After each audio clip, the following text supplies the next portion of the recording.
this is not one of those videos where a person shares how she has mastered something, because actually I haven't. It's more like a record how I'm learning to love myself, what kind of tools I'm using, and how I'm measuring my progress. So hello everyone and welcome back to my channel. Today I want to talk about self-love again, and that's probably one of my core themes on this channel, because that's something I've been working on practically through all of 2025, and I'm continue working on that in 2026. And today I want to share some of the tools and strategies that helped me to start loving myself, because that was some kind of issue for me, and kind of some practical tips and insights I had on this journey. So first of all, let's clarify what is actually self-love, the way I understand it.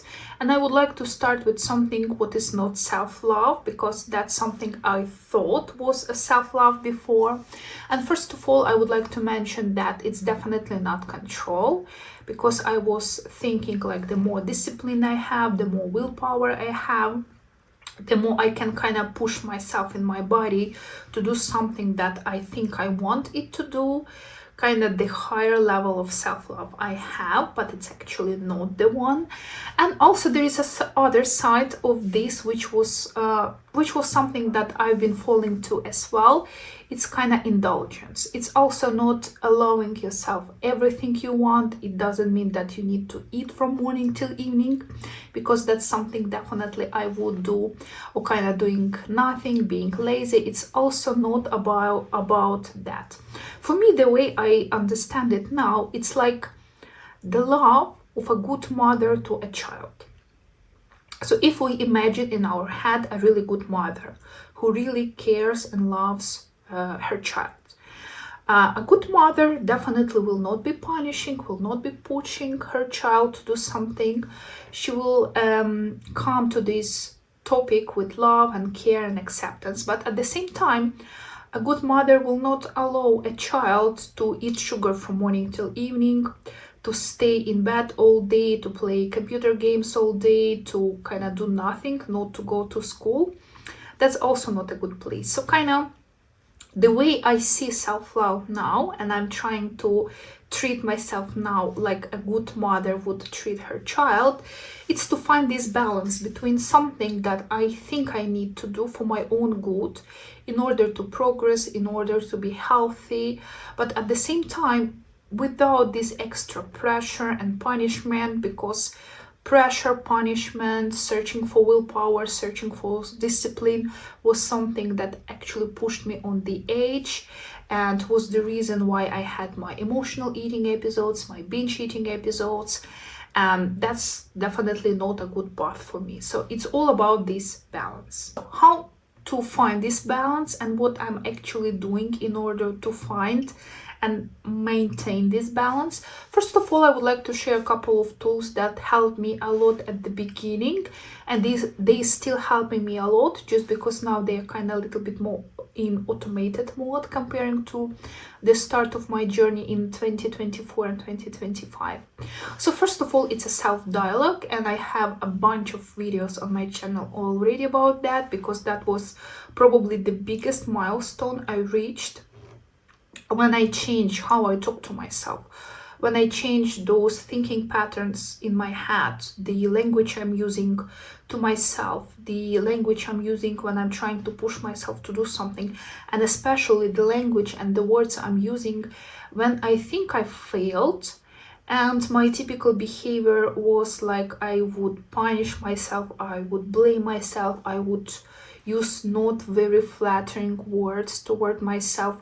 Whereas now, especially in those difficult moments when I feel that I failed or I mess up something, this is actually the time to give myself the best words, to give myself the best supports.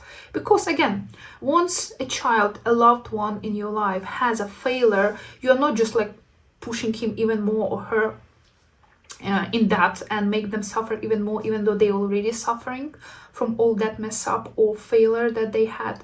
You're actually trying to give them support and telling that it's okay, you can do it better next time, That's okay. Failures are the part of the journey. That's totally okay. And this is what I'm telling to myself right now. So in my case, it's definitely started with changing the words, and I was very cautious about that and conscious about that. I was literally writing on a piece of paper the words I would like to use towards myself rather than those words that I was using. And every time those negative words pop up in my head, I consciously was changing them, replacing them with those new words I decided. And also I was practicing this curiosity, which is the next step, next tool I would like to mention. And once you're asking yourself some questions, when you're trying to understand yourself better, kind of find your triggers, etc., once you're answering those questions, the answer is not the reason for starting blaming yourself. For example, when I was asking myself, why are you overeating? Why are you skipping your workout even though now you have time and energy for that? Or why you keep binging, for example? And when I was giving answers to that, I was trying to be curious. I was like literally thinking, aha, so because you were tired, that's why you were overeating. Or because you had a bad day at work, that's why you were behaving like this. But there should be no place of judgment. Aha, so you are already tired, so you're overeating, and I will punish you even more for that, even though that was actually my first strategy and it was definitely wrong. Again, it's not gonna happen in one day. It took me quite a time to start changing, actually, first of all, to start even noticing it, because it was so automatic, so in autopilot mode, and only after start changing it and paying attention to that and even faking that curiosity, that support, till I actually felt that I really have that support for myself. And I'm really curious about all those triggers that put me in the place where I am. So with the help of these two biggest tools, like self-dialogue, self-questioning, self-acceptance, and also the choice of words and curiosity, first of all, probably it was one of the biggest for me, I kind of set some kind of direction, guidelines for me that definitely helped me to start loving myself more. And as of now, working more than a year in that direction, I can honestly say that I definitely love and accept myself way more comparing to the old version of me. And it was a hard work, but it was totally worth it, because even though I'm still not in the body I would like to have, even though I still don't have that job that I would like to have, I'm not blaming myself for that. I'm not eating myself from inside. And it already frees so much energy that I actually can use this energy in order to reach all those my goals, rather than wasting my energy on this self-guilt, self-shame, blaming, and all that negativity that I built around my life. So first of all, I see now movement as a care, and it's still something that I'm working on. I was already pretty successful with walking. Now I see walking as a big part of my life, and I use it mostly for my mental health. This is some kind of me time, and this is something that I truly enjoy. Also, I'm trying to build this mentality around other type of activities that I'm especially implementing in 2026. I'm adding some small steps of resistance training. I also would like to work on my mobility and flexibility, so I'm adding also yoga and Pilates. And since I'm also want to kind of give myself more joy, and I'm also working on this more feminine side of myself, I'm also thinking of dancing, for now only just at home in front of computer or in front of TV with YouTube on. But I think this is something that definitely will help me, but it's gonna help me only with the right attitude. When I see movement not as a punishment, not as a tool to punish my body for being big, for being fat, for not doing what I think I'm supposed to do, but actually as something that I truly enjoy, movement as a care. I move because I care about my body. I move because I care and love myself. And that's kind of the mentality I have, or rather the mentality I'm still building. Next point, it's about eating with awareness, but not with control or fight. It's a big for me because I do suffer from binge eating / emotional eating episodes, and even though they are rather better now, and again, I have a special video devoted to that topic on my channel already, I'm still kind of not in the best place that I can imagine, so there is still something to be working on, but still, so much pressure gone, so much negativity gone from my life in terms of food, especially this all or nothing thinking, black and white thinking, demonizing certain type of food. That's unfortunately already behind me, and I want it to stay there.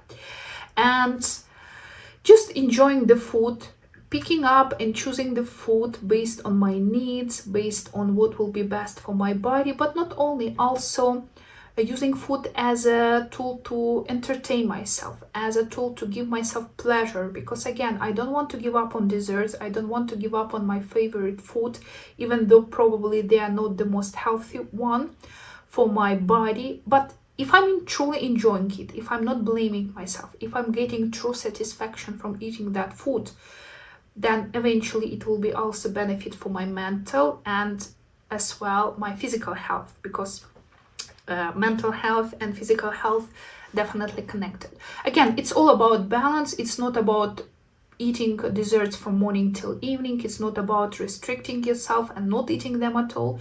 It's about finding that balance, and that's something that I'm working on, and something that I believe right now I'm in a so better place. Another thing, it's about accepting my body, and that's something that I've been working actively for the last couple of months. For me, is first of all to allowing myself to rest, and also allowing myself, allowing my body to wear all those nice bright colors, to use all this nice makeup, to use all these quality fabrics. Because again, in the past for me it was like, once I lose that weight, once I will be slim and small, that's the time when I will buy myself all that nice clothes. But for now, when I'm big and fat and overweight and obese, I was buying myself only low quality fabric clothes with very dull colors, because again, I was hiding behind that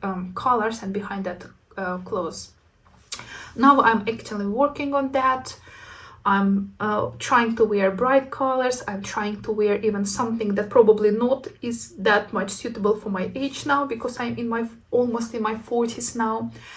Sometimes I wear some stuff which is kind of more teenager-like, but I think it's okay, because when I was a teenager, I was overweight at that time too. So I didn't allow myself many things that other people, friends, loved. So now I think it's time to compensate for that, and it's totally okay. It depends how young I am in my soul, and how I use this as a tool for my mental and for my physical health, and for building better relationship with myself. So that's also the part of my body acceptance. Next point, it's about being more feminine, and that's practically one of my previous videos about. I don't want to repeat everything what I said there, because it's gonna be a long one, but kind of key point, I want to open this feminine side. For again, because I was obese, because I was insecure, because I had this low confidence and love and very low acceptance of my body, I didn't actually give a lot of attention, and I didn't even allow myself to be that feminine. But now I want to be, so now I'm consciously picking again more feminine colors, more feminine fabrics, kind of style and type of clothes which kind of more feminine, and accessories, and again makeup, because again I want to fit that side of me which I was choking and keeping in the shadow for the most of my life. And since I'm now in a way better place mentally and physically, I think it's also a good time to work on that. So as I told, I'm planning to do dancing as a part of it, also some kind of slow and nice feminine movements. There is something that I'm kind of still searching, some kind of practices or activities. I think I'm gonna use YouTube for that, to search some ideas. And it's actually understanding that softness and slowness, it doesn't mean weakness. It's also a very powerful and very strong tool, even though it's kind of soft. And kind of the last point, probably kind of even the summary of what I just said, it's the identity-based approach, and it's something that I'm using for over a year now. So kind of the idea is I'm not just trying to change my life and become a totally different person. I'm building the identity, and I'm building this identity from the point of view that I'm already that person. I'm just kind of reminding myself that I'm already that person, and I'm trying to act like one. So in my head, I imagine myself that I'm already that person I want to be. And if we're talking about self-love, I'm already that person who loves herself. So I'm just trying to act like one. So when I have this decision-making process, when I'm not sure what to do, I'm just asking myself, what would do a person who truly loves herself do? Not perfectly, not dramatically, not something like crazy, just a very simple, realistic thing for me to do right now. Not in a perfect day, not when I have more energy or more time, right now. With my current level of energy, with my current time, with my current possibilities. What can I do right now as a person who truly loves herself? And your brain will give you an answer. And if you're not sure, again, you can easily go online, Google something, find more ideas, ask ChatGPT. Now we have a bunch of tools in our hands, so why not to use them, right? And also I use small objects that help me to stick to my habits. And again, I have already a couple of videos on my channel devoted to that. First of all, these are rings that I'm using them like some kind of anchors as something to remind me who I am. And you can check that video about rings on my channel. I especially specify how I'm using these rings and what is the idea behind these anchors. Also, I have so-called self-love mug, which I'm using also to building a better dialogue with myself, and there is a video on my channel about that. And there is a lot of other tools that I'm using. Some of them I'm gonna mention in my upcoming video, so stay tuned. And they are really working. Even though once I got familiar with them, I was very skeptical. I thought it's some kind of BS. It doesn't work like that. It's like way too easy, but it's first of all actually not that easy when you really start working on that. And second of all, it's not about how dramatic it looks like. It's about how consistent you are. And even if you are doing all those small actions, but you do it every single day or every other single day, they actually something that build your identity. They actually something that making you a different person. So definitely consistency beat perfection, and consistency beat intensity, because with small step, which you can keep every single day, you have so much more chances to build that identity than doing something once a year but kind of very intensive. And I think most people already aware of that. So I hope you find this video useful. The topic of self-love and self-acceptance is so important to me. This is practically where my first steps, when I started changing my thinking pattern, I started changing myself, I started building this new identity. And I think they're really important in order to reach our goals, because when you come to your goals from the place of love, from the place of acceptance, you are dramatically increasing the chances to reach those goals. And I do hope that you can use these tools yourself and reach your goals. And again, if you have even more ideas, more tools that help you to reach your goals, please leave them in the comments below, because again, the more tools we have, the easier it is for us to reach our big and ambitious goals. So thank you for staying here with me, and I will see you in the next video.